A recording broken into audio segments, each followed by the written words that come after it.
My name is Jeannie Puckett, and me and my husband, we own and operate Doe Run Farm here in Ararat, Virginia. We have about 80 acres right now of produce that we're growing, and as you can see right now we're in the pumpkin field. There's about 10 acres of pumpkins here and about 3 acres of watermelons. In the spring we have strawberries, and they are actually on our farm at Doe Run Farm. We also have about 6 acres of Kennebec potatoes, and we have about a couple acres of sweet potatoes this year, which we're adventuring out in the potato market because we bought a potato harvester, and of course that cuts out a lot of labor. Next year we're hoping to adventure out and start producing more broccoli, and as far as it goes, those markets where broccoli goes out to commercial grocery stores, and it's also, as we cut it here, we send it up to Southwest Virginia Farmers Market up in Carroll County, Virginia, which is only about 30 minutes from here. A lot of the locals love the sweet corn and like watermelons and pumpkins, anything they can come to your farm and buy. It seems to have been an advantage for us because we've been, I guess, farming about 10 years now. And of course I get to do it full time, and my husband, he does work a full-time job, but of course on weekends he comes in and helps me catch up.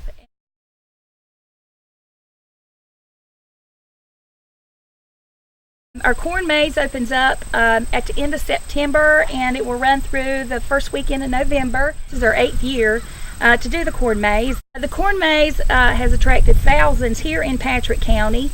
It's the schools a place to come out and to see what we grow, and to actually just come out. They spend all day, they bring their lunch and have picnics, and the teachers say that every year the children look forward to the corn maze more than any other activity, so I'm very thankful for that.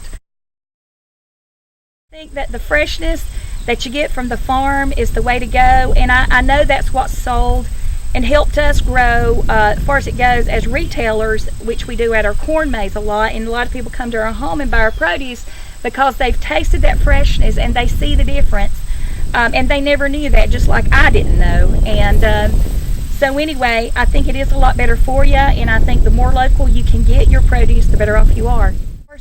Without agriculture, without our farms, you know, we wouldn't eat. We wouldn't have no food.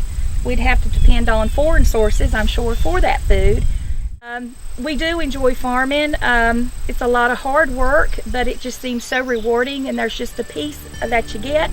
My children, they just think that we work too hard, but they also like the part of going out and selling the produce. I've noticed that especially the 19-year-old this summer has done a lot of the delivering of the produce, and you know, he just thinks that's grand, you know, that we can grow it and then we box it up, you know, and then he takes it out to the market. So you know, I think that's the advantage. It teaches them hard work, because in life we do have to work, and you know, a lot of times I've seen that's not been taught to children, and it's been handed out. So I think that one day they're just going to look back and say, thanks, Mom.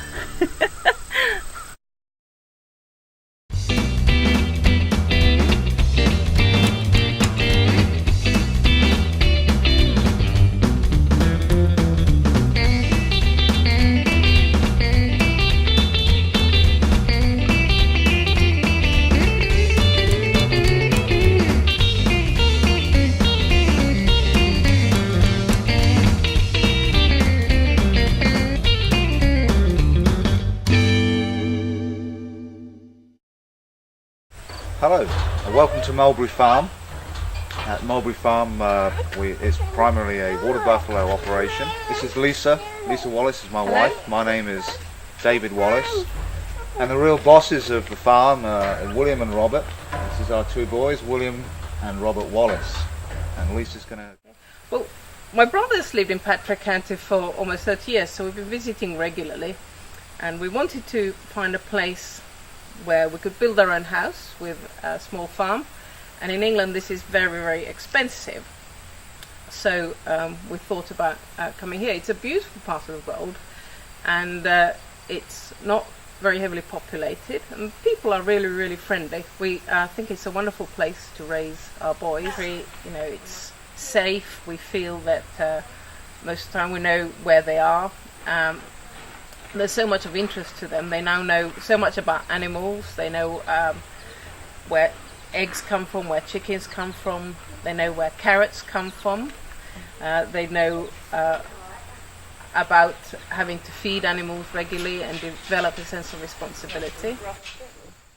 Well, the water buffalo meat is going to be more of a gourmet product. That's how we're going to position it in the market, because the price we'll be able to get is, we anticipate, close to double, certainly selling direct to the public.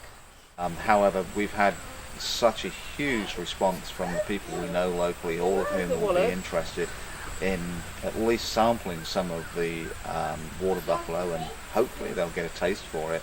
We certainly intend to take our products to farmers markets throughout the county and make sure that everyone is aware of the product, and hopefully we'll develop a small niche market local base, as well as pushing the products out into the bigger cities. The support that we can get from the Extension Office and the other departments involved in agriculture has really been second to none, and I think it's taken many years off our timescale for developing the farm. We've got things in place like the fencing. There's always advice available. We just need to pick up the phone.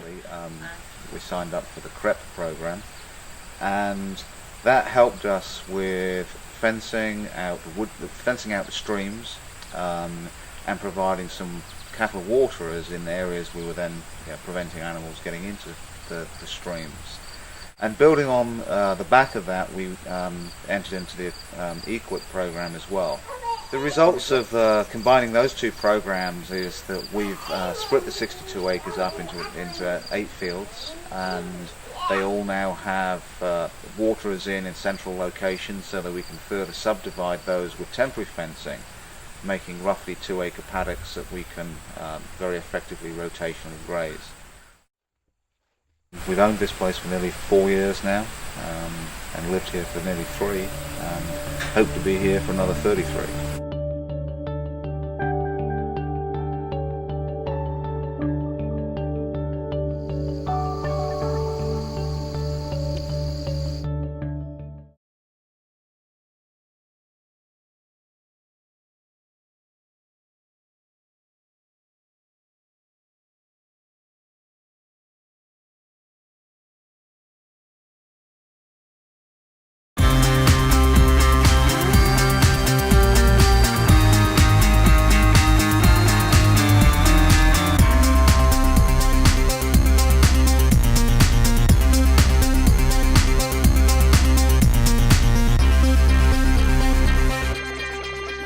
My name is Barry Sheeler. This is Mountain Meadows Dairy. We've been dairy farming here for almost 4 years. I started farming 40 years ago, probably, at Sheeler's Dairy Incorporated with my brothers and my dad. We presently grow about 700 acres of corn. Most years we tried to cut it off for silage, depending on if it fits in the pit. I also grow about 160 acres of alfalfa that we chop and make haylage out of to feed as a high moisture forage. I'm probably farming about 300 acres of pasture and 300 to 400 acres of property, and predominantly we run heifers from 6 months of age up to 2 years of age. At the present time we're milking 650 cows. We've got about 100 dry cows.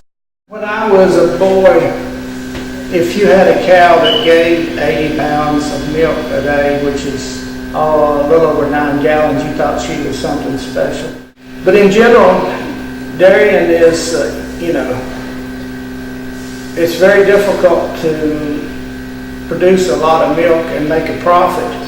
And if we want to be successful in this country, in my opinion, we've got to realize that if we start importing our food and fiber, there's no guarantees as what the quality is going to be when it comes here. All right, when I first was old enough to start milking, we were milking in a flat barn, milking, it was big enough to hold 40 cows, I think it was. We were milking with pails. You would milk one cow and then you'd carry the pail and pour the milk into the milk tank. We'd have a strainer on top. And the pails usually held about 40, I think it was 40 to 50 pounds. Somewhere around the time I was 12, 13, 14, somewhere, they went to pipeline milkers and still stayed in the same barn. It had its advantages. We didn't have to carry milk to the milk tank all the time after that. We thought that was a big step up. Well, I think agriculture in general is very important to Patrick County because it's the number one business in the county. I mean, we tend to get ignored, in my opinion, in the county because I guess we're not too vocal. But when you look at the beauty of this county and the timber, the grassland, the efforts that the people that's in agriculture put to have a beautiful farm and have their timber, their forests are lush and green, that just doesn't happen. It takes a lot of effort from the people that in the county that actually does it. Now to me, I think too many people in the county take that for granted, that it just naturally happens, but it doesn't. Well, I think if you look at farming, one thing about dealing with cows and calves and things like that, they give you back what you give them. I think sometimes in life we get where we want to convince ourselves that what we think is right. And you can try that with cattle, but if you don't treat them just right, you won't see the results. So I think if there's ever something that you can learn from being on a farm is that you can't fake it. If you don't put it out there, you won't see a reward. I just fell in love with farming. To me, there's nothing else I would rather do or want to do. I thought many times if I wanted to do something else, what would it be? And I just can't find anything that I would love to do.